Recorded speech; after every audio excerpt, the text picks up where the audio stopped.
Good evening po, Ma'am Baloloy. Good evening po, Sir Rico. I am Josh Simintan presenting the OSB8s. So, gaya ng sinabi ko, I am Josh Simintan from base ITS2A. So, short introduction lang is gagawa tayo dito ng domain na ipapalabas natin yung nasa folder natin na HTML file. So, ang HTML file ko is picture ko lang na lalabas niya lang yung picture ko. So, dito tayo. Step 1 is go to the add roles and select web server IIS. So, ito yung picture. So, web server IIS, ano siya, isa siyang reliable, manageable, and scalable web application infrastructure. So, dito, pwede mo siyang ma-search lang sa browser. Para siyang yung typical na ginagawa natin sa subject ni Sir Dalisay. But different siya dahil gagamit na tayo ng web server. Dun kasi kay Sir Dalisay is wala pang web server. So next is config and select what you need on the server roles. So dito, as you can see in the picture, ito yung mga default na naka-check na doon. So wala na tayong babaguhin doon. Static content, default document, directory browsing, and HTTP error, HTTP logging, and request monitor. So wala tayong binago dito sa select role services niya. Ito lang yung pinili natin. So next is install it and wait.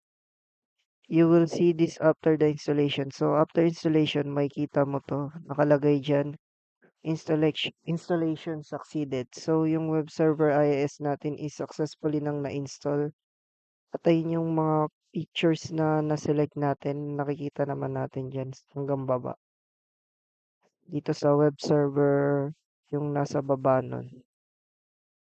So next is dito na tayo magke-create ng folder. So create a folder and the HTML and files that you need in that to your website. So dito sa step 4 is ilalagay na natin sa folder yung mga files na needed natin sa gagamit para mapa-show yung HTML natin. Kunyari may mga pics ka na nibilagay. So ilalagay mo siya dun sa specific na folder na yun. And the next, find uh, find the IIS and select the sites and you will see the add website in the right corner. So dito, as you can see, ayun, sa gilid, yung sites. Nakikita naman natin, ayun, biblugan ko siya gamit yung cursor ko. I-click mo lang yan. Then, the necessary details that you need to make it work. So, ayun, nilagay ko na yung site name ko, tsaka yung physical path. Dun sa dito sa test 4 is nawala yung screenshot ko about dyan. Pero as you can see here naman, nakita yung test 1 folder dun sa C in inetpub/test1. So, ayun yung folder na nilagyan ko ng mga files ko na needed para mapa-show yung website. Tapos yung i-fill mo dyan yung IP address mo, tsaka port. So, yung IP address ko, as you can see that, 192.168.1.100. Tapos yung hostname ko, ito yung isa-search natin mamaya sa web. Sa website, I mean sa gagamitin natin na which is yung Internet Explorer. joshtan.com. So after that, you can see your website has been created. So ayan, andito na yung website na ginawa natin. Etong Josh Tan. So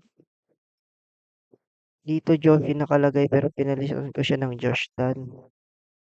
Dahil mas professional tignan yung Josh Tan kaysa sa Joshi. So ayan yung IDs nila, name ng sites na ginawa ko. So after nun is search mo, search your website name in your browser and you will see it. So, ayan, nilagay ko yung HTTP Joshtan. So, you can see lumabas yung HTML ko. So, nilagay ko lang doon is yung picture ko. At ito na siya, done na siya, nakikita na siya. So, thank you for watching. Ganun lang siya kasimple gawin.